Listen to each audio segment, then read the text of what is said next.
하나님, 오늘도 우리에게 귀한 날 주시니 감사합니다. 우리 속회 리더들, 속장님들, 또 우리 지역장님들, 여러 모양으로 교회를 위해 수고하고 섬길 때 특별히 말씀의 은혜를 더하여 주셔서 하나님 말씀 가운데로 인도해 주시는 우리 하나님 만나게 하여 주시고, 또 하나님 우리가 경험하고 배우고 알게 된 말씀이 각 속회에서 통성하게 나누어지는 은총 허락하여 주시옵소서.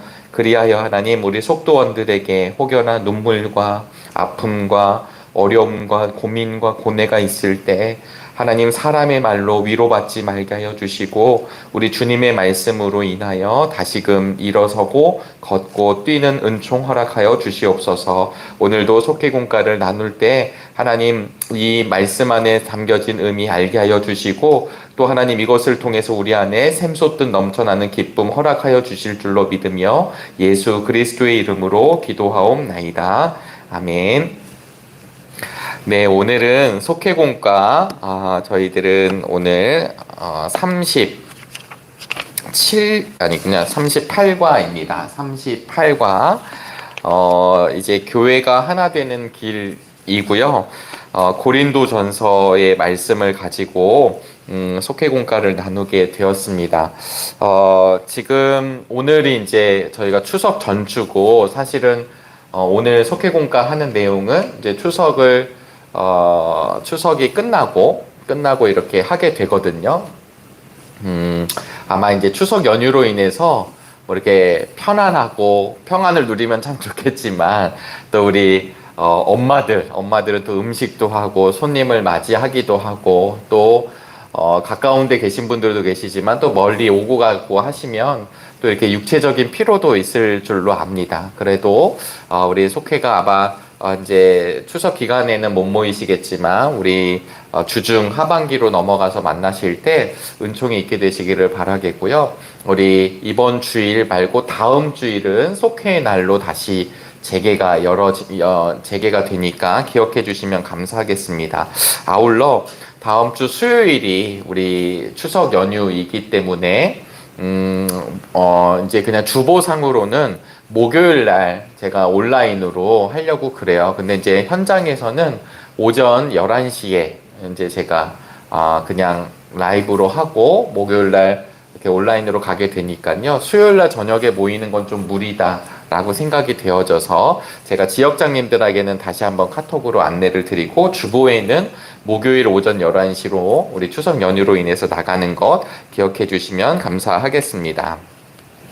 네, 오늘은 38과 고린도전서의 말씀인데요. 우리 이제 고린도전서는 아시다시피 접근 자체가 고린도 교회이잖아요. 고린도라고 하는 곳은 우리가 이제 눈여겨 봐야 되는 것처럼 항구 도시입니다. 우리 속회공과에서도 이제 설명을 해주셨는데, 항구 도시라고 하는 것은 제가 항구 도시를 살질 않았지만 이 항구 도시라는 말 자체가 갖고 있는 이제 의미가 있는 게 거친 것을 의미하죠. 그리고 항구 도시라고 하는 건 항상 무역이 발달하는 거죠. 무역이 발달한다라고 하는 것은 여러 이제 다른 지역, 다른 문화권에 있는 배들을 만나게 되고, 뱃사람들이 내려서 잠시 이제 쉬어야 되는 거고요. 네, 그러면 이제 뱃사람들이 내리셔서 거룩하게 기도 생활하고 이렇게 하면 너무 좋겠는데, 그러지 못하다라는 것을 우리가 역사적으로 잘 알고 있죠. 그러다 보니까 이 고린도라고 하는 지역이 갖고 있는 의미는 그냥 우리로 얘기하면 세상 한복판인 것입니다. 세상 한복판. 그런데 조금 더 예민하고, 그리고 조금 더 쾌락적이고, 그리고 사람의 자신의 욕망을 푸는 곳이 반드시 있어야 되는 것이잖아요. 그러니까 지금처럼 여기가 예를 들면 거룩한 도시라기보다는 세속의 한복판인데, 이런 고린도라고 하는 지역의 특성, 그리고 이방 지역이라는 것, 그리고 그런 가운데에서 바울을 통하여서 우리 고린도 교회가 태동이 되고, 이 고린도 교회 안에 있는 성도들에게 보낸 편지이잖아요. 고린도 전후서가. 그러면 그 편지는 이제 인사말이 나오고 중요한 메시지가 등장을 하게 되는데, 오늘 저희가 1장부터 이제 시작을 해요. 이게 1장에 보면 우리 속회공과도 그 구분을 따르고 있는데요. 우리 10절부터, 우리가 이제 10절부터 읽으시게 되는데, 10절, 17절까지 이렇게 단락을 좀 구분해 볼 수 있고요. 우리 속회관과에 나와 있는 구분법으로 가능합니다. 두 번째는 18절부터 25절, 그리고 26절부터 31절, 우리 속회에 나와 있는 세 대지로 기본적으로 구조 단락 분석을 할 수가 있어요. 그러면 10절을 잠깐 보시면요. 다시 한번 말씀드리지만 우리 속회공과 교육은 속회 올 한 해 속회에 나오는 말씀을 조금 더 깊게 이야기를 나누고, 그리고 이제 속회공과 지필진이 의도한 바를 조금 살펴보고 나눔이 좀 이루어지기를 바라는 쪽으로 가고 있고요. 또 하나는 역사적으로 지금 쭉 흘러와가지고 지금 이제 예수님 복음서를 지나서 지금 바울의 시대로 와 있는 상황입니다. 10절을 보시면, 그런데 이렇게 이제 시작하면서 형제자매 여러분, 나는 우리 주 예수 그리스도의 이름으로 여러분에게 권면을 합니다. 권면을 이제 하는 거죠. 무엇에 대해서 권면을 하냐면, 사실 이제 서론적으로는 사도 바울이 이전에 1장 우리가 읽은 10절부터 시작했지만 이제 처음에 서두 문안 인사를 할 때 사실은 고린도 교회에 여러 문제가 있다라는 이야기를 듣고 지금 이 편지를 쓰는 거거든요. 그러면 사실 좀 이렇게 기분이 언짢을 수 있잖아요. 내가 교회를 세우고 예수 그리스도에 대해서 말씀을 전하고, 그리고 그랬는데 지금 고린도 교회에서 흘러오는 여러 가지, 뭐 대략 그냥 우리가 한번 떠올려보면 뭐가 있냐면, 나중에 고린도 전후서에서 가장 강력하게 주장하는 게 뭐냐면 성령의 은사보다 더 귀한 것이 사랑이라고 이야기하잖아요. 그러니까 사랑이 없는 것을 이야기해요. 근데 반대로 성령의 은사가 막 나타난 거죠. 근데 이게 한국교회 안에서도 역사적으로 늘 그래요. 성령의 은혜, 성령의 충만함이 막 나타나면 그렇게 잠잠해지는 게 아니라 그것 때문에 막 시끄러워지고 우열이 가려지고 막 이런 일들. 그러니까 연약한 인간의 본성이 이미 이 시대에도 있다라는 것을 드러내고 있는데, 성령의 충만한 은사들이 있었고, 저희가 이제 다음 주에는 그 각 지체에 대한 이야기를 나누겠지만 그렇습니다. 또 하나는 뭐가 있냐면, 고린도 교회 사실 1장 10절부터 오늘 본문부터 6장까지의 말씀은 글로에의 집에 사람들의 보고를 통해서 제기된 고린도 교회 문제들이 등장을 해요. 제일 먼저가 1장, 오늘 우리 본문은 분열되어 있다라는 것을 알려주고 있고요. 뭐 가장 쉬운 게 우리 12절로 내려가면 바울파, 게바파, 아볼로파, 그리스도파, 파벌이 형성되어 있다라는 걸 바로 얘기하죠. 그러니까 교회 안에 분열의 문제가 있고요. 1장부터 4장까지는 바울에 대한 오해가 계속 제기가 됩니다. 사도권에 대한 오해. 그 다음에 5장에 가보시면 간음죄가 등장하죠. 이 간음죄는 지금 나와 있는 대로 이 고린도, 항구라고 하는 지역의 특성상 그리고 그 시대 자체에 음란함이 있는 거죠. 시대적으로. 그리고 그 음란함 가운데에서도 이스라엘은 없어나 이방 신들이 들어오면 항상 이 음란함이 같이 가는 거니까 이 음란에 대한 문제. 6장에 가면 세상 법정에 성도를 송사하는 거, 고발하고 이런 일들은 이제 사실은 지금은 이제 맨날 일어나는 일은 아니지만 우리 교단도 보면 송사가 그냥 아주 많아졌습니다. 그러니까 이제 교회 내에서 해결이 안 되면 상위 기관도 해결이 안 되면 세상 법정. 뭐 잘 몰라요. 그 왜 싸우는지는 잘 모르지만 그냥 지금 이제 현 시대에는 그렇게 송사하는 일이 다반사가 되어졌다라고 하는 것인데, 이게 이미 2000년 전에 있었던 이야기죠. 그러면서 11절에 보니까 나는 여러분 가운데 분쟁이 있다는 것을 알게 되었습니다. 12절에 아까 말씀드린 대로 바울, 게바, 이제 베드로, 그 다음에 아볼로, 그리스도, 파. 여기서 이제 우리 새번역 성경에선 편이다 했지만 예전 성경이 조금 더 와닿죠. 파벌, 파에 대한 이야기가 나옵니다. 그러면 왜 이런 파당 문제가 나오게 될까요? 사실은 이 파당 문제가 나오게 되면 반드시 사단의 흔들림에 빠지게 됩니다. 왜냐하면 사단은 어떤 존재냐면 분열하는 존재이니까. 우리가 한 주님 안에서 사랑하고 서로 축복하고 권면하고 세워가고 그러면서 때로는 훈육도 있겠죠. 우리 자녀들을 그냥 마냥 좋다고 할 수 없는 거 있잖아요. 그러니까 이 사랑의 안에서는 이게 가능한데 이게 사랑을 넘어서고 이 안에 분열이 들어오면 그때부터는 정죄함이죠. 미워하는 거죠. 미워해 보셨나요? 네. 그 원수를 사랑해 보셨나요? 근데 성경은 사랑해 본 사람이 사랑하는 거예요. 그리고 용서는 선언이라고 얘기합니다. 그것이 우리에게 능력이 될 때는 언제냐면 내가 정말 그럴 수 없을 때 선언하는 거죠. 주님의 마음으로. 내가 준비가 되어서 용서를 해줄게가 아니라. 근데 여러분 사람들 사는 거 잘 보시면 힘 있는 자가 힘 없는 자를 용서해 준다고 해요. 네, 부모님이 자녀들을 용서해 주죠. 그런데 나중에 잘 보시면 그 부모와 자식 간의 문제가 우리들은 서로 모르지만 사람들마다 있거든요. 근데 이 있었을 때 가정사역자들 그리고 이 가정에 이게 상담 식미를 하시는 분들이 열쇠를 누가 쥐고 있냐면 받았던 사람에게 있다고 그래요. 그래서 그러니까 예를 들면 아버지의 학대가 나에게 있었다. 그 다음에 무관심이 나에게 있었다. 그래서 겉으로는 우리 다 아무런 문제가 없지만 이게 가장 내면의 그 은밀한 쓴뿌리라고도 하고 내면에 아주 은밀하게 나를 아주 옥죄고 있는 것들이 있는데 이것을 풀 수 있는 건 나를 항상 괴롭혔던 아버지가 이렇게 미안해라고 했었을 때 혹은 그러기 전에 내가 받았죠. 상처를 받았던 내가 그들을 향해서 마음을 열고 주의 마음으로 용서하게 될 때 시작된다고 그래요.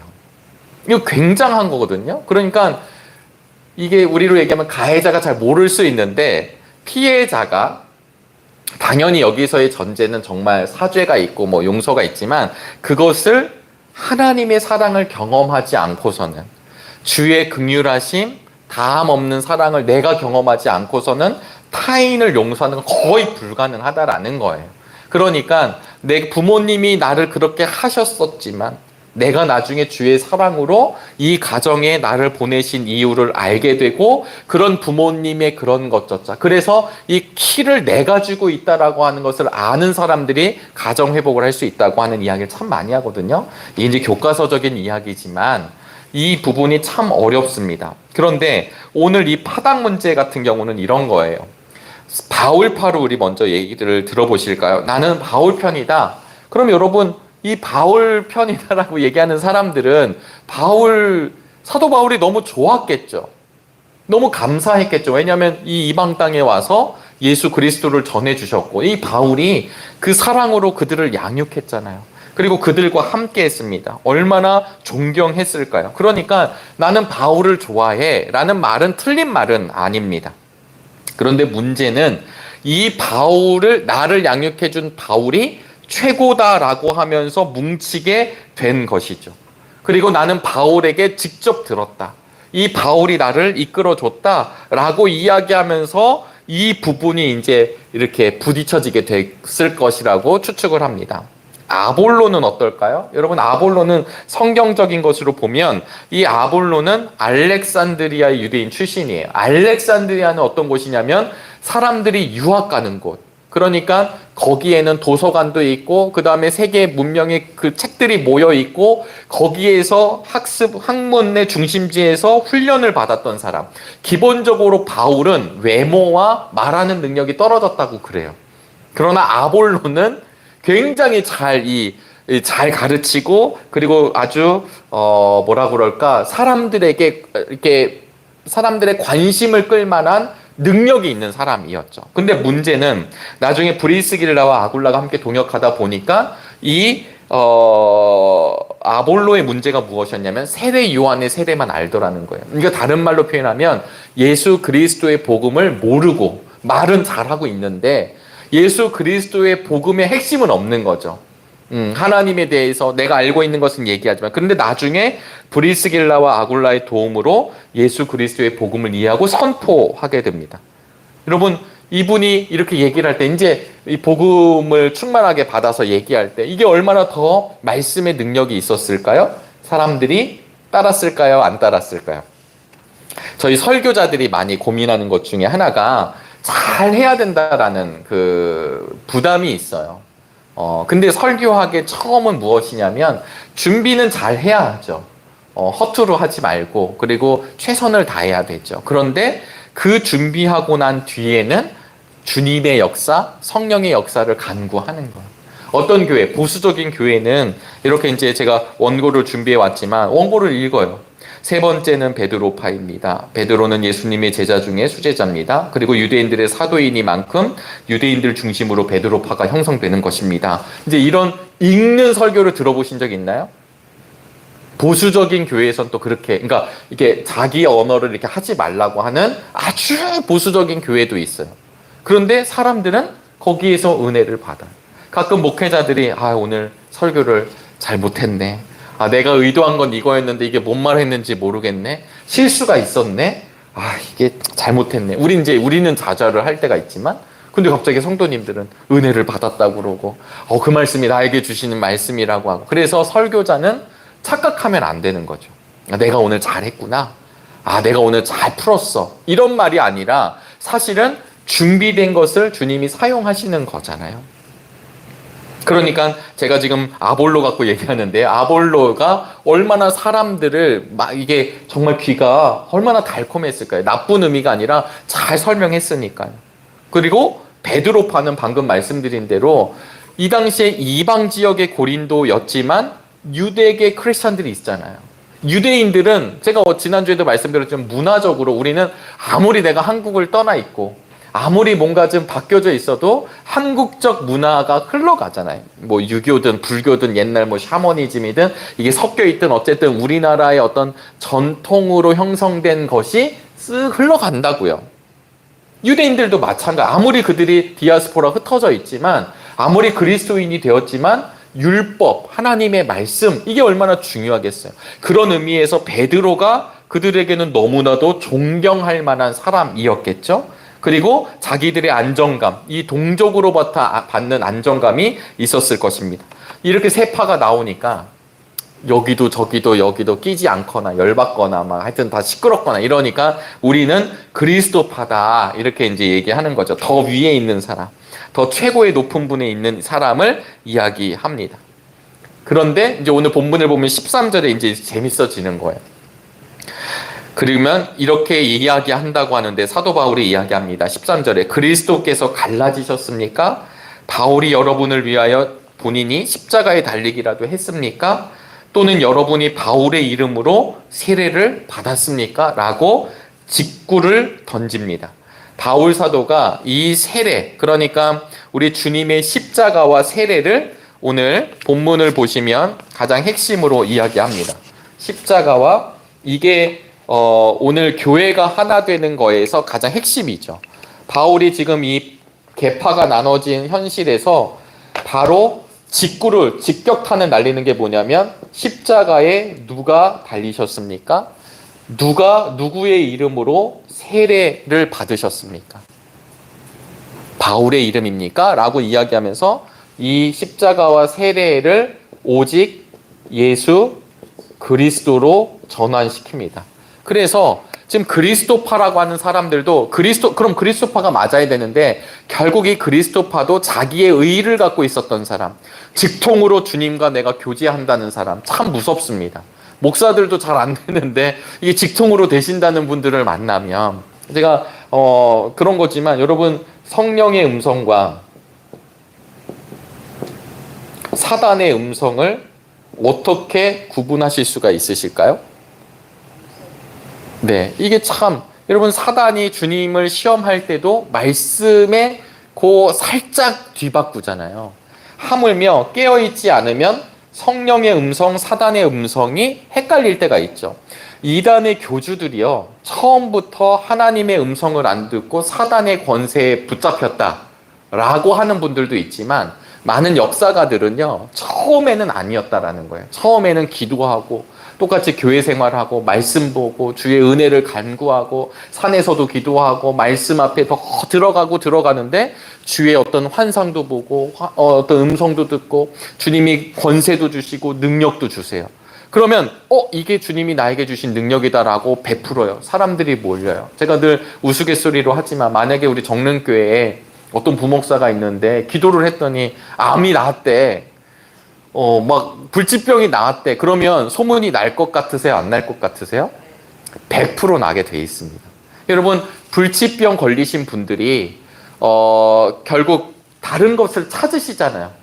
뭐 때로는 어떤 자연 속에서도 모두 찾고 뭐 하여튼 그 생명을 위해서 제가 이제 전에 교회에 있었을 때는 어떤 아프셔서 뭐 일본 해외로 막 주사 뭐 우리로서는 상상할 수도 없는 그러니까 돈 없으면 못 하지만 돈이 있으니까 일본에 누구를 만나러 가서 이렇게 그게 나쁘단 얘기 아닙니다. 그냥 그 생명이 소중하니까 에너지를 쓰죠. 그런데 어디서 기도를 했다가 기도를 받았는데 아니면 기도를 나눴는데 정릉교회 갔더니 병이 치유됐대. 이러면 오시겠죠. 뭐 난리 납니다. 그랬을 때 사람이 그래 내가 주님의 이름으로 이렇게 시작할 것 같은데 대부분 역사는요 그렇게 시작하다가 자기 영광으로 빠져가고요. 이 자기 영광으로 빠져갈 때 성령의 음성과 사단의 음성을 구분을 못 하더라는 거예요. 8개, 예를 들면 죄송합니다. 수치를 할 수 없지만 7개가 주님의 음성, 주님이 가르쳐 주신 말씀의 인도하심이 왔는데 그 중간에 한 번 사단의 음성이 온 걸 분별하지 못하면 흔들리고 넘어지는 거죠. 그러니까 오늘 바울이 지금 1장부터 편지의 서두부터 바로 십자가와 세례는 오늘은 이제 저희가 세례를 집중적으로 할 수 없지만 세례는 주님과의 연합, 죽었다가 살아난 것이 세례이잖아요. 그러니까 세례의 핵심은 누구냐면 주님과의 연합입니다. 그러니까 이 이야기를 하면서 지금 이 고린도 교회 성도들에게 이야기를 하시는 거죠. 요한복음에도 보시면 세례 요한이 예수님께서 세례를 주는 곳에 많은 사람들이 몰려가자 세례 요한이 이렇게 얘기합니다. 나는 쇠하여야 하겠고 예전 성경으로 우리 주님은 흥하여야 하겠다. 이것이 복음의 목적이죠. 그러니까 오늘 복음을 전하는 복음을 전하는 우리의 목적은 그분이 우리를 보내주셨다. 그래서 그 십자가의 헛됨을 위해서가 아니라 십자가의 영광과 능력을 위해서 오늘 우리가 이렇게 쓰임받는다는 게 더 중요한 가치지. 지금 그것을 위해 도구로 쓰임받는 바울이나 베드로나 그리고 아볼로에게 사람에게 지금 집중하는 거에 대해서 이야기하고 있는 것입니다. 여러분 여기는 저는 되게 중요한 가치가 있다. 이게 쉽지 않은데 우리가 가끔 사람들을 보면 여러분 유치원에 가면 유치원 아이들은 계파가 있을까요? 없을까요? 이게 참 희한하죠. 친한 아이들끼리 뭉친다는 거예요. 물론 성향의 문제가 있겠죠. 근데 이게 이 상태에서 조금 더 커지면 우리가 아시다시피 그 뭉치는 힘을 가지고 누군가를 배척하고 괴롭히는 일이 꼭 일어난다라는 거예요. 저도 군 시절을 다녀왔지만 약한 사람들이 꼭 당하는 게 있습니다. 그러니까 만만한 사람, 우리로 얘기하면 만만한 사람. 그래서 우리가 교회 가치가 아니라 세상 가치에서는 만만하게 보이면 안 돼. 사람들한테 꿀리면 안 돼. 그래서 내 몸을 보호할 수 있어야 돼. 이런 이야기를 하더라고요. 얼마 전에 이렇게 유튜브에 그러니까 이제 우리로 얘기하면 무술사범님 같은 분들이 어머님들을 모셔다 놓고 학폭 피해 이런 강연을 하신 거를 봤어요. 저는 너무 놀라웠어요. 그분이 무슨 얘기를 하셨냐면 가끔 이제 그분은 죄송합니다. 우리가 성경 공부 시간에 갑자기 그 격투기 얘기를 하는데 아이들 앞에서는 뭘 가르쳐 주냐면 어떻게 하면 안 맞는지를 막 시연해 주는 거예요. 그래서 누군가가 나를 때리려고 그런다. 그러면 우리는 거리를 벌리면 그러면 거리를 벌렸을 때 가장 맞기 좋은 자세가 된다. 격투가들도 자기가 맞았을 때 방어하는 방법은 때린 사람 쪽으로 가서 몸을 끌어안아야 된다. 그러면 때리기가 어렵다. 이런 거 실제적인 걸 아이들한테 이 무술 선생님이 가르쳐 주죠. 부모님들한테 뭘 가르쳐 주셨는지 아세요? 이걸 가르쳐 주셨어요. 아이가 맞고 왔다. 예전 우리 아버님들은 어떻게 하셨을까요? 너 맞고 왔어? 누구한테 맞았어? 일로 와. 그래서 막 확 그냥 뭐 부모가 요번에도 어떤 애 자기 아이한테 물 뿌렸다고 막 물 넣었던 아빠도 나오고 막 이런 게 있잖아요. 그 선생님이 이런 얘기를 해주시더라고요. 어머니들 제일 중요한 건 뭐냐면 그 아이에게 너 왜 맞고 왔어? 너는 뭐 했어? 너도 이렇게 얘기를 하면 지금 그 폭력에 대한 모든 결과가 나로 인해 일어났다라고 하는 인식을 심어준다는 거예요. 그래서 그 선생님이 엄마들에게 가장 먼저 엄마들이 얘기해 줘야 될 걸 딱 얘기해 주는데 제가 너무 무릎을 쳤어요. 그 선생님, 격투기 누구신지는 모르지만 그분이 이렇게 얘기하셨습니다. 난 너가 맡고 온 아이입니다. 난 네가 자랑스러워. 너는 폭력으로 반응하지 않은 멋진 아이야. 그렇게 시작해 주라고 할 때 이 학부모들이 이 탄식이 딱 나오더라고요. 폭력으로 응대하지 않은 아이. 저는 이 말씀을 잠깐 드린 이유는 이 세상 가운데 우리 예수님이 폭력으로 응대하지 않고 그 폭력을 거스르는 하나님의 사랑의 순종의 길로 걸어감을 보여준 것이 십자가이잖아요. 바울이 그 길을 걸어갔습니다. 오늘 제가 수요 예배 때도 그 말씀을 전했는데요. 누가 십자가에 못 박혔는가? 예수 그리스도입니다. 세례를 누구의 이름으로 주는가? 예수 그리스도의 이름으로 줍니다. 우리가 기도를 누구의 이름으로 하는가?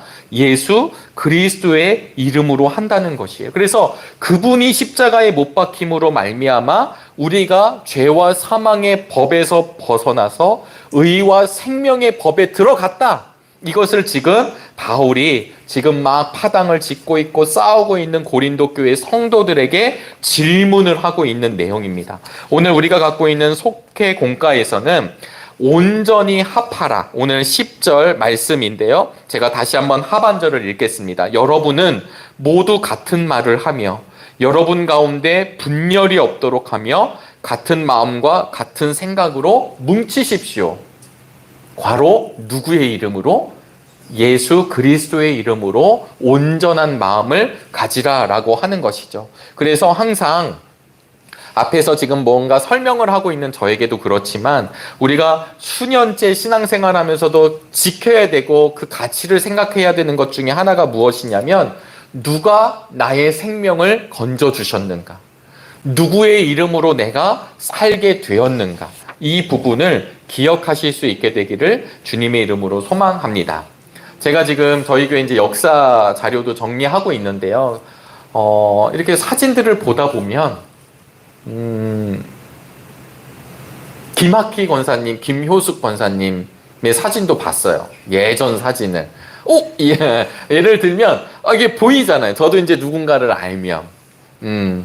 그런데 전혀 모르는 분들도 계시죠. 왜냐하면 그분이 누구신지 전혀 모르는, 이분이 장로님이신지 권사님이신지 집사님이신지 그냥 한복 입은 할머니의 흑백 사진을 보면 누군지 모릅니다. 그런데 저는 너무 중요한 가치 중에 하나가 그 무명의 성도들이 이 정릉교회 70년 동안 늘 있었다라는 거예요.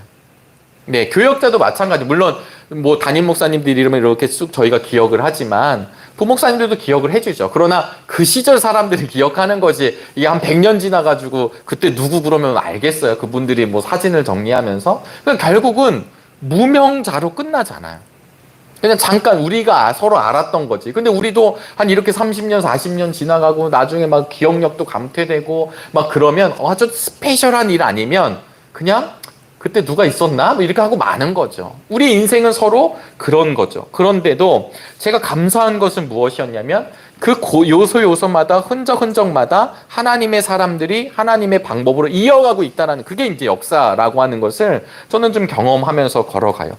그러면서 오늘 본문에서 이 얘기를 하는 건데요. 그게 뭐냐면 지금 17절까지의 얘기잖아요. 그런데 18절에 우리가 잘 아시는 이제 고린도전서 1장의 말씀이죠. 18절 말씀인데요. 십자가의 말씀이 멸망할 자들에게는 어리석은 것이지만 구원을 받는 사람인 우리에게는 하나님의 능력입니다. 여러분, 이게 믿는 우리들에게는 정말 능력과도 같은 말씀이지만 믿지 않는 사람들에게는 굉장히 비아냥거릴 수 있는 말이거든요. 21절에 보니까 이 세상은 그 지혜로 하나님을 알지 못하였습니다. 하나님의 지혜가 그렇게 되도록 한 것입니다. 하나님께서는 어리석게 들리는 설교를 통하여 믿는 사람들을 구원하시기를 기뻐하신 것입니다. 아멘. 그래서 여러분 이제 우리가 목회를 하고 설교를 하고 교회를 하다 보면 어디까지가 함께 허용하고 함께 이렇게 오픈 마인드로 가야 할 것인가? 아니면 어디를 사수하고 지켜야 될 것인가? 이 부분이 상당히 이제 첨예하게 나타나는 거죠. 저희가 신학교 다닐 때 이제 우리 시대는 포스트 모더니즘 시대다. 종교 다원주의 시대다. 그러니까 이런 시대 가운데 예수 그리스도의 복음을 어떻게 선포하느냐도 굉장히 중요하고 예수 그리스도의 복음의 가치가 훼손당하지 않는 것도 중요해요. 이게 말이 쉽지 이게 어느 가치에서는 막 오픈 마인드로 가야 될 것 같고 어느 거에서는 지켜야 될 것 같고 이런 갈등들이 지금 막 일어나는 시대를 살아가고 있습니다. 근데 오늘 성경에서는 우리가 보고 있는 사도 바울을 통한 고린도전서에서는 하나님께서는 이 십자가의 도를 사람들이 잘 알아듣고 좋아하는 방법으로 하지 않으신다는 것, 사람들이 꺼려한다는 것, 이것을 주목할 필요가 있고요. 그것을 그렇게 하시는 이유가 무엇이냐면 인간은 구원받을 자격이 사실은 우리에게 없다라는 것을 알려주신다는 거죠. 꺼려지는 이유가 있어요. 그냥 막 십자가가 싫고 예수가 싫고 그냥 그래. 그럼에도 불구하고 우리 가운데 구원이 일어났다. 그러면 누가 우리를 붙들어 주신 것일까요? 주님인 거죠. 이게 굉장히 중요합니다. 인간의 공로가 개입되지 않고 주님의 일하심. 주님의 십자가의 도가 이것을 증거한다라는 것입니다. 그래서 십자가의 도를 모르면 사실은 고린도 교회를 얘기하는 거죠. 교회 안에 사람을 중심으로 파벌이 생긴다는 거예요. 사람을 중심으로 파벌이 생깁니다. 그리고 무엇이 생기냐면 자기 자랑이 생긴다는 거죠. 늘 그렇지만 인간은 연약해서 누군가로부터 칭찬, 누군가로부터 인정받음 그런 욕구가 있잖아요. 우리 안에 아이들도 그렇고 그게 뭐 또 전혀 없으면 이게 또 이상하게 나갈 수도 있으니까 아이들에게도 때로는 칭찬도 해줘야 되고 훈계도 해줘야 되고 잘 이걸 해줘야죠. 그러나 더 중요한 것은 나중에 때가 되었을 때 하나님의 하나님의 영광을 올려드리는 것이 잘 훈련되어 있는 교회와 성도들, 주님의 것을 주님의 것으로 올려드리는 성도들, 이런 성도들이 있는 교회가 참 행복한 교회라 저는 여겨집니다. 저는 우리 정릉교회가 나의 이름이 드높아지고 우리 공동체 이름이 드높아지는 게 아니라 오직 하나님의 이름, 주님의 영광이 드러날 수 있게 되기를 바랍니다. 그래서 저는 사실은 전도 방법이 고민이 될 때가 있어요. 여러분 전도 방법 들어보신 거 참 많으시죠? 이런 교회가 이렇게 전도했더니 부흥했대. 이게 참 사람 솔깃하게 하는 거. 그래서 제가 이렇게 한번 찾아보니까 유명한 전도 방법이 진돗개 전도도 있고 뭐 이제 그냥 아주 소소하게는 뭐 부침개 전도도 있고 부침개 전도 말고 부침개를 붙여서 하고요. 제가 이제 처음 사역 나간 부목사였던 교회에서는 칼갈이 전도를 막 해서 교회 앞에서 토요일마다 칼을 기술자 권사님께서 칼을 그냥 온 동네 칼을 다 갈아주시는 거죠. 물론 이런 어떤 우리가 하나님 주신 지혜로 사람들과의 접점을 만드는 게 참 중요할 거예요. 근데 문제는 연약하니까 어느 교회가 그 박병선 그 집사님 하여튼 진돗개로 막 한 번 물면 놓지 않는다 이런 거겠죠. 그러니까 그런 방법을 다 전수받고 우리도 놓지 말자 하면서 막 다 뛰쳐나가고 이게 지금 이 고린도 전서 1장에 의거하면 맞는 방법이냐라는 것은 생각해 볼 필요가 있죠. 물론 교회들이 정말 성도들이 전도하는 걸 어려워하니까 그걸 조금 더 이렇게 하기 위한 거겠죠. 그게 악한 마음으로 어떤 교회가 했을까요? 그러나 우리가 정말 본질적인 것은 한번 생각해 볼 필요가 있습니다. 오늘 말씀을 보면 십자가를 전하면 걸림돌이 된다는 거예요. 십자가를 전하면 막 박수치고 환영하고 막 플랜카드 걸고 그건 나중에 내가 정말 하나님의 생명을 얻은 사람은 나를 전도한 사람을 기억하게 되어 있죠. 근데 그때까지 과정이 해피하지 않고 핍박도 있고 모멸감도 느끼게 되고 업신여김도 당하게 되죠. 그래서 18절에 뭐라고 얘기했냐면 구원을 받는 사람인 우리에게는 십자가의 도가 하나님의 능력이 된다라고 이야기하고 있습니다. 십자가를 보고서 미련하게 여기는 자들은 결국 어떤 자들이냐면 멸망을 받게 되고 십자가를 보고 하나님의 능력임을 믿는 자는 구원을 받는 것이죠. 그래서 이거 사실은 우리 구원의 이제 사인, 표시가 있는데 그걸 보시면 우리가 잘 아시는 6월절이 그렇죠. 6월절. 6월절은 영어로는 패스 오버 한다는 거죠. 이게 6월 넘어간다는 거예요. 그러면 이게 이제 모세의 10계명이잖아요. 그때 이 좌우 임방과 문설주에 어린 양의 피를 발라라. 그러면 내가 널 넘어가리라. 이게 이제 출애굽기에 나오는 이야기잖아요. 그럼 여기서 나오는 6월절, 이 이제 패사흐라고 하는데 이 패스 오버죠. 이 패사흐를 지금도 유대인들은 지켜요. 하나님이 우리를 구원해주고 이제 애굽을 탈출하게 된 마지막 얘기니까. 근데 사실은 여기서 무엇을 이야기하냐면 어린 양의 피가 이제 이 피가 예수 그리스도의 십자가로 연결이 된다라는 걸 우리가 이제 구속사적으로 알잖아요. 그러면 이때 이 넘어가게 될 때 이 사람들이 한 게 뭐냐면 그 말을 믿고 어린 양의 피를 바른 거죠. 이 똑같은 사건이 또 하나가 나오는데 그게 뭐냐면 광야 생활을 할 때 구리에 놋뱀을 답니다. 이 놋뱀을 불뱀이 물어요. 그때 방법이 뭐냐면 놋뱀을 쳐다본즉 살리라. 그러면 그 시절에 아니 놋뱀을 왜 봐? 의원을 찾아야지 했던 사람이 있었겠죠. 그냥 그 사람이 죽었다라는 거. 그럼 이 얘기를 지금 세상 가장 문명의 이 길을 달리고 있는 사람들에게 알려주면 아이고 저 뭔 소리 하는 거 이렇게 생각하겠죠. 그러니까 저는 십자가가 능력이 되는 이유는 무엇이냐면 그분의 약속을 믿고 가는 사람에게 주어진 하나님의 생명이라는 거죠. 근데 이 십자가가 왜 생명이 되느냐는 우리가 이제 말씀을 보면서 또 성령님의 조명하심으로 알게 되는 것입니다. 그래서 오늘 19절에서는요, 내가 지혜로운 자들의 지혜를 멸하고 총명한 자들의 총명을 패할 것이다. 이사야 말씀, 이사야 29장에 있는 말씀을 가지고 이야기해요. 이사야 그 본문 앞뒤로 더 보시면 사람들의 지혜와 총명을 하나님이 패하십니다. 왜냐하면 그들이 총명하다고 하지만 나를 섬기지 않고 거짓된 생활을 하고 있는 걸 알고 있고, 그들이 나를 섬긴다고 하지만 이스라엘 백성들이 교만하다는, 여기서 교만하다는 것은 그들이 하나님을 신뢰하지 않고 우상을 따르는 거죠. 교만한 것. 여러분, 우리도 얼마나 교만한 분들이 많이 계세요. 네, 대놓고 얘기할 수는 없지만 교만하잖아요. 내가 내 주먹을 믿지. 그 보이지도 않는 하나님을 어떻게 믿어요? 나는 내 몸을 믿어요. 그러나 아시잖아요. 마지막에 가면 내가 믿었던 몸이 나를 구원하지 못하다라는 것을. 내 지식이 나를 구원하지 못하고 내 선행이 나를 구원하지 못하다라는 것을 지금 오늘 바울이 이야기하고 있습니다. 그러면서 결국은 무엇이냐? 우리 22절, 23절 말씀을 함께 보실까요? 유대 사람은 기적을 요구하고 그리스 사람은 지혜를 찾으나 우리는 십자가에 달리신 그리스도를 전합니다.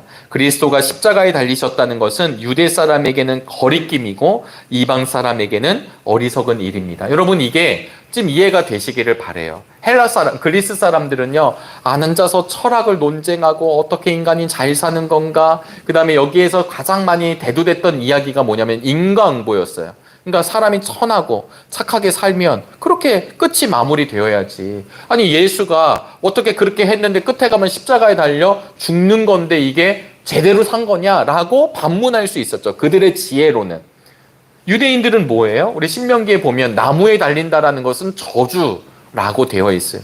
그리고 십자가는 이미 로마 형틀, 로마의 사형법이잖아. 다 그 시대 사람들이 알고 있습니다. 잡범에게 쓰는 형틀이 아니다라는 것도 알고 있어요. 그런데 어떻게 이 그리스도 십자가가, 저희야 지금 2000년이나 지났고 그리스도가 이렇게 퍼져 나갔고 그리스도교가, 그리고 그 또 파워도 갖고 있기 때문에 십자가가 우리에게는 좀 번듯한, 안 믿는 사람도 십자가 목걸이도 사고 뭐 반지도 사고 뭐 차에도 걸어놓고 막 하는 거죠. 부적처럼 생각하는 분들도 있죠. 그러나 이 시절의 십자가는 철저하게 사람들이 배격하는 것입니다. 그러니까 유대인들은 표적이 아니니까 거리끼어지게 되는 것. 여러분, 아까도 말씀드렸지만 인과응보 혹은 권선징악, 이런 주제, 그러니까 인간의 가능성을 이야기하는 철학적 사유. 그러니까 선하고 착하고 바르게 살자, 윤리, 도덕적 삶이 기틀이 만들어지죠. 종교도 윤리와 도덕의 연장선상에서 인간이 서로 착하게 살아가는 것. 착하게 살면 신이 복을 주고 죽어서도 좋은 데 가고, 나쁘게 살면 신이 벌을 주고 죽어서도 나쁜 데 간다. 이게 이제 인과율입니다. 당연히 그게 맞겠죠. 그런데 성경을 보면 그들이 착했냐 안 착했냐를 따르지 않고 예수 그리스도 복음의 진리 안에 있냐 없냐가 바뀌어지게 되는 것을 이 성경은 우리에게 말씀해 주고 있습니다. 그래서 바울은 딱 잘라 얘기하는 거예요. 세상의 지혜로 알 수 없다. 십자가의 도. 그래서 오늘 우리 성경 속회공과 둘째를 보면 분열된 교회가 해야 되는 게 무엇인가? 십자가의 도를 붙잡아야 된다라고 하는 말씀을 이야기하는 것입니다. 여러분, 열심으로 따지면 사도 바울이 사울일 때, 그리스도인들을 잡아 죽일 때 그의 열심을 따라갈 수 있을까요? 그의 학식을 따라갈 수 있을까요? 그런데 십자가를 알고 난 뒤에 그는 뭐라고 얘기냐면 다 배설물이라고 얘기했고, 십자가가 가장 고상한 지식이라고 이야기를 했습니다. 나의 나 된 것은 오직 하나님의 은혜라 고백했던 분이 사도 바울이죠. 그래서 오늘 24절을 보면, 그러나 부르심을 받은 사람에게는 유대 사람에게나 그리스 사람에게나 이 그리스도는 하나님의 능력이요 하나님의 지혜입니다 라는 말로 결론을 내리고 있습니다. 그러면서 본문 마지막 26절 28절에 가보니까 이제 26절부터 31절까지죠. 마지막 절까지 가면 결국은 이 이야기를 해요. 바울은 지금 파벌이 나뉘어져 있고 고린도 교회 안에 여러 문제가 있을 때 지금 어디로 집중하라고 하냐면 십자가로 집중을 하라고 지금 이 서신서 처음부터 이야기하고 있는 것입니다. 그러니까 온전하게 십자가의 길을 몰랐기 때문에 분열되어 있다라는 거예요. 그러니까 믿음에 충만한 사람들은, 여러분 이렇게 우리 안에 공동체가 막 깨졌을 때, 깨지고 어려울 때 제일 못하는 사람들, 이게 쉽지 않아요. 왜냐하면 그랬었을 때 사람 붙잡고 싸우는 거죠. 제가 문제고 하지만 하나님 안에 영이 충만하신 분들은 지금 우리에게 굉장히 강력한 도전이 있다. 지금 말씀 앞에 서야 된다. 지금 주의 거룩하신 부르심에 서야 된다. 십자가 앞에 서야 된다. 지금 사단이 분열하고 있다. 이런 것들을 깨달은 분들은 인간적 방법으로 접근하지 않으려고 하죠. 그래서 이렇게 걸어와도 그것을 침묵하고 기도하고, 그리고 이게 어렵지만 그 부분을 위해서 주님의 몸된 교회를 위해서 기도하는 거죠. 그래서 오늘은 사실은 이 십자가의 도를 통하여서 가장 핵심적으로 얘기하는 건 뭐냐면, 십자가의 도를 지금 바울이 이야기하면서 인간의 약함을 선포하고 있는 것입니다. 우리의 약함. 그래서 우리가 붙들어야 될 분이 누구시냐면 오직 주님이시라는 사실이죠. 그래서 여러분, 우리 새가족 성도들도 오고 때로는 연약한 성도들도 있을 수 있잖아요. 그랬었을 때 무엇을 보아야 할까요? 힘으로 일어나는 게 아니라, 내가 한번 의지를 꺾지 않고 해보는 게 아니라, 그러니까 그게 필요 없다라는 말씀이 아니라 정말 주님을 의지하여 그분의 인도하심으로 걸어가는 그 평화, 참 평안의 길을 경험한 사람들은요, 그분을 따라가게 돼 있어요. 그분을 통해 드러나는 예수 그리스도를 바라보게 되어 있습니다. 여러분, 우리 고린도 교회 아까 조금 지나쳤지만 이 성도들 1장을 잘 읽어보시면 고린도 교회 성도들의 출신은요 다 거의 연약했어요. 식자층들이 아니에요. 몇 분 계시지만, 재력이 있었던 분도 몇 분 계셨고 권력이 있었던 분들도 있었지만 대다수는 그냥 아무것도 아닌 존재, 흙수저들, 그냥 그런 분들. 그런데 바울은 계속 얘기하는 거야. 그런 우리들의 삶을 붙들어 주신 분이 누구시냐? 예수 그리스도라고 하는 거죠. 그래서 약함을 통해 강함이 드러나게 하시고, 미련한 사람들은, 그러니까 미련한 자들처럼 보이지만 이 미련함을 통해 그 강함을 누르시는 역설을 사실은 우리를 통해도 보여주시는 거죠. 만약에 그 힘의 논리에 따르면요, 공부로 따지고 권력으로 따지면 저 위에만 천국 가야 되고 나머지는 그냥 별 볼 일 없는 사람으로 인식시켜 주잖아요. 세상은 너는 별 볼 일 없어. 제가 제일 이제 그게 뭐냐면 예전에는 어르신들이, 저희 할아버지도 73세 돌아가셨던 것 같아요. 20 몇 년생이셨으니까. 근데 이제 아시잖아요. 요즘은 80대에 돌아가셔도 아쉽다, 조금 더 이렇게 누리실 수 있었을 텐데. 이제 100세 시대라고 하면서, 그러면서 무슨 이야기가 생겼냐면, 많은 어르신들을 향해서 이제 이 장례 문화나 이쪽으로 산업이 발전하면서 계속 광고를 주는 거죠. 노후를 보장하라. 노후를 준비해라. 그리고 여기에 투자해라. 이런 얘기를 지금 이제 계속 듣는 거죠. 아이들은 좋은 대학을 가야 한다. 교육 과정이 바뀌었단다. 지금부터 시작해야 된단다. 라고 이제 계속 얘기해주고, 유명한 또 학원 선생님들이 나와서 지금도 늦었습니다. 막 얘기하면 막 또 벌떼같이 다 가는 거 아니에요. 안 그럴 것 같은데 사람들은 그렇게 이제 막 흔들려 가는. 지금 나한테 돈이 이만큼 없으면 넌 실패한 인생이다. 지금 이런 걸 막 보여주잖아요.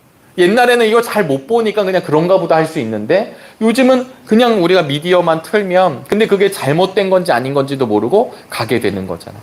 근데 여러분, 이것을 통해서 저는 무엇을 느끼냐면, 오히려 이러한 시대일수록 정말 예수 그리스도를 중심으로 붙잡고 바울의 고백으로 이야기하면, 정말 이런 세상 가운데 하나님의 사람들은 다 미비하고 아무런 존재가 아니라 그냥 그렇게 끝나는 게 아니라, 세상이 저렇게 포장하고 마치 저것이 전부인 것처럼 이야기한다 할지라도 종국에는 저들이 갖고 있는 모든 건 다 유한한 것이고 흩어질 것이고 가져가지 못할 아무것도 아니라는 거예요.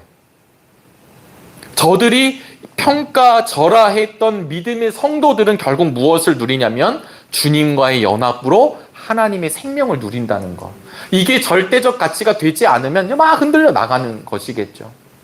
그래서 저는 우리 다음 세움 기도에도 우리 목사님들, 전도사님들이 해주시고 계시고, 우리 어른들도 우리 정릉교회에서 이런 사역을 하는 이유 중에 하나가 무엇이냐면, 예수 그리스도로 충만한 인생, 예수 그리스도로 충분한 삶을 우리가 서로 누리는 것 아닐까요? 그러면서 우리 정릉교회가 하나하나 이런 사역을 해나갈 때 그게 기쁨이 되어지고 사람들에게 그것이 향기가 되어지고, 그래서 이 정릉교회가 무언가 있나 보다 와서 살펴봤더니 예수 그리스도의 그 마음이라는 걸 알게 될 때 얼마나 우리 행복한 모임이 될까요? 물론 현실은 녹록치 않습니다. 그럼에도 불구하고 오늘 뭐라고 이야기하냐면, 사도 바울이 마지막으로는 무에서 유를 창조하신 분, 결국은 하나님의 창조의 구원의 행위, 이런 것들을 이야기하시면서 누구도 자랑짓지 못하고 인간을 교만하지 않게 하시고 십자가의 도로 말미암아 하나님의 백성으로 삼아주시는 이야기가 오늘 고린도전서 1장에서 계속 되고 있습니다. 그래서 우리의 자랑은 누가 되어야 되냐면 오직 예수님이 되는 것이죠. 그리고 주 안에서 자랑하라고 하는 말이 그렇게 시작이 됩니다. 오늘 우리가 보고 있는 속회공과는요, 조금 더 나가서 은사와 능력, 분별하는 것, 이 모든 것이 있지만 이거 자체가 선물이다. 조금 더 근원적으로 가면 믿어지는 것 선물이다. 여러분, 하나님의 말씀이 믿어질 수 있게 되기를 주님의 이름으로 소망합니다. 그래서 교회가 하나 되는 게, 우리가 교회가 너무 싸움 자체가 일어나면 안 된다라는, 자, 제가 한번 여쭤볼게요. 집안에서 싸움이 한 번도 없는 집이 있나요? 저는 부부가 평생 안 싸웠다고 그러면 조금 이상하더라고요. 저는 모르겠습니다. 그러니까 이게 사랑하니까 때로는 내 가치를 이야기도 하고 싸움을 통해서 조절하기도 하고 뭐 이제 이렇게 서로 이렇게 갈등도 풀어지기도 하고 이런 거잖아요. 그러니까 싸우지 않은 사람은 갈등 자체를 아예 회피하는 것일 수 있다, 저는 이렇게 보거든요. 교회도 마찬가지죠. 성가대 하다가 이 사람 저 사람 좀 부딪힐 수 있고, 뭐 교육부와 막 다른 부서와 이게 좀 이 공간을 놓고 할 수 있죠. 이런 싸움을 지금 이야기하는 게 아닙니다. 이런 갈등도 없어야 된다는 얘기가 아니에요. 그렇게 해서 더 진전할 수 있는 거겠죠. 그런데 여기서 말하는 것은 주님의 이름은 사라지고 내 영광이 드러나고 내 마음대로 교회를 하려고 하고 내 마음대로 무언가를 하려고 하는 그 부분, 개파. 우리 교회는 아니지만 다른 교회 가면 이제 개척파, 나중에 들어오신 파, 이런 파, 누구 장로님, 이런 개파 형성이 막 이루어지면 이제 그때부터 골치 아픈 거죠. 그러면 여러분, 나중에 목회자가 여기 눈치 보고 있으면, 네, 그러면 이제 망하는 거죠, 네. 장로님들도 눈치 보고 있으면, 교인들 눈치, 그러니까 여기서 눈치는 독불장군을 우리가 가자는 얘기가 아니라, 하나님의 은혜로 주님이 끌어가실 교회를 믿고, 또 이 교회는 아시겠지만 기수로, 그러니까 제일 앞서서 가는 분을 누구로 세웠냐면 오늘은 세 가족을 세우지 않으셨어요. 우리 주님이 여기에는 우리 한희철 담임 목사님이 제일 앞장서서 가시는 거야. 거기에 우리 장로님들이 보필하고 부사역자들이 막 거기를 보필하고 그 사역을 위해서 애쓰는 거죠. 그러면서 하나님의 길을 가는 겁니다. 그 영적 질서 하에서, 그리고 정말 주님이 원하시는 일이 무엇인지를 생각하며 우리 교회가, 우리 정릉교회가 더 견고하게 말씀 안에 한 해가 되는 축복을 누릴 수 있으면 참 좋겠습니다. 그래서 오늘 말씀 행하기 묵상 보면요, 교회의 하나됨을 위해 결국 내가 할 일은 무엇일까? 이제 본질을 찾아야 되겠죠. 또 하나는 자기를 부인하기 위해 나에게 필요한 일은 무엇일까? 예수님을 자랑하기 위해 어떤 일을 하면 좋을까요? 제가 지난주에도 한번 말씀드렸지만 제가 오랜만에 만난 선생님이 그런 얘기를 하셨어요. 지금 내가 이러이러 해가지고 파주에 어디 교회를 가게 됐다는 거예요. 파주에? 잘 모르죠. 저는 파주 잘 몰라요. 근데 이제 파주도 신도시가 있다 보니까 젊은 분들이 많은가 보죠. 그래서 학교 애들보다 교회 애들이 더 많고, 젊은 청장년들이 많고, 그리고 나도 저녁 예배 이렇게 좀 끌려가는데 거기에 애들이 같이 예배를 드리고, 그게 너무 행복하다는 거예요. 우리 아이들은 아직 못 나오고 있지만 그런 분위기. 중고등부, 저 때 고등부 선생님이셨는데, 아니 야, 지금 고등부 애들이 나보다 더 믿음이 좋은, 이것을 정말 입에 침도 안 바르고 목사 앞에서 계속 자기 교회 자랑을 하는 거예요. 우리 교회 우리 교회 예쁜 사람 많아. 우리 교회 막 돈 많아. 우리 교회 막 시설 좋아. 우리 교회 이런 프로그램이 좋아. 이런 얘기 한마디 없고요. 야, 나도 그래도 명색이 권세인데 막 12주 훈련 받아야 되고 막 맨날 훈련 받은 얘기. 근데 너무 행복하다는 거예요. 제가 오랜만에 자기 교회를 자랑하는 사람을 만났거든요. 근데 제가 그분의 자랑을 들으면서 그렇구나 라는 생각도 했지만 그 권사님의 얼굴이 참 평안해 보였어요. 그래서 행복했어요.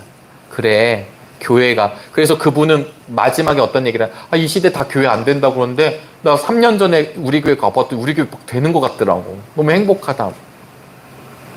물론 그 교회도 어느 열정, 그러면서도 붙였어요. 우리도 조금씩 소소한 문제가 있지만 그럼에도 불구하고 이렇게 하고 있다는 얘기.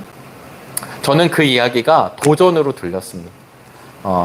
우리 정릉교회가 70주년을 맞이해서 또 다른 세상, 또 다른 세계, 앞으로 시대를 바라보면서 우리가 12개의 돌을 놓고 있고, 또 여러 가지 사역들을 하고 있는데, 하나님 먼저 우리에게 기대를 주시고, 그리고 협력할 수 있는 일꾼들 붙여주시고, 또 우리 속회를 하면서 아시잖아요. 우리 능력 있는 사람 얼마나 많아요. 우리 정릉교회. 드러내지 않을 뿐이죠. 괜히 드러냈다가 이게 코낄까봐 안 하실 뿐이지만, 그러나 주의 마음으로 하나님 여러 영역들마다 세워지는 것. 저는 그런 교회를 꿈꾸고 있습니다. 우리 함께 꿈꾸면서 나아가시면 감사하겠습니다. 오늘도 함께 해주셔서 감사하고요. 제가 기도함으로 마치겠는데요. 이 말 하나 참 멋져서 여러분들에게 소개하고 마칠게요. 독일 신학자 루퍼투스 메드니우스라고 하는 신학자가 있거든요. 17세기 신학자인데, 이 말을 쓴 배경은 독일 30년 전쟁이 막 일어났을 때, 얼마나 그 피비린내 나는 전쟁이에요. 그랬었을 때 이 독일 신학자였던 멜데니우스가 이런 얘기를 했습니다. 들어보셨을 거예요. 본질적인 것에는 일치를, 비본질적인 것에는 자유를, 모든 일에는 사랑을 이라는 말 했습니다. 우리의 본질은 하나된 마음으로 가야 되고요. 비본질적인 것, 거기에는 자유로운 마음으로, 허락하는 마음으로, 긍휼한 마음으로 해주시고, 그리고 모든 일은 주의 사랑으로 감당하는, 이 멋진 말을 이 신학자가 했는데요. 오늘 우리에게도 참 필요하지 않을까.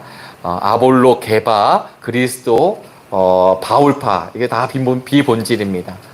본질이신 주님께 속한 우리 모두가 되기를 축복합니다. 기도하겠습니다. 하나님, 예수 그리스도 그 이름만으로도 우리의 마음과 가슴이 떨리는 은혜를 허락하여 주시옵소서. 주님 때문에 살게 되고 주님 때문에 살아가는 이 모든 것이 은혜임을 기억하며 우리 주님과 동행하며 행복한 우리의 인생이 되도록 복 내려 주시옵소서. 우리의 발걸음을 통해 하나님을 알지 못하는 영혼들이 하나님을 바라볼 수 있게 하여 주시고, 특별히 우리 정릉교회를 통하여 지역을 섬기고 품게 하여 주셔서 하나님, 정말 하나님 나라가 확장됨에 함께 쓰임받는 우리 모두가 되도록 복 내려 주시옵소서. 오늘도 주님께 모든 것 감사하오며 살아계신 예수 그리스도의 이름으로 기도하옵나이다. 아멘.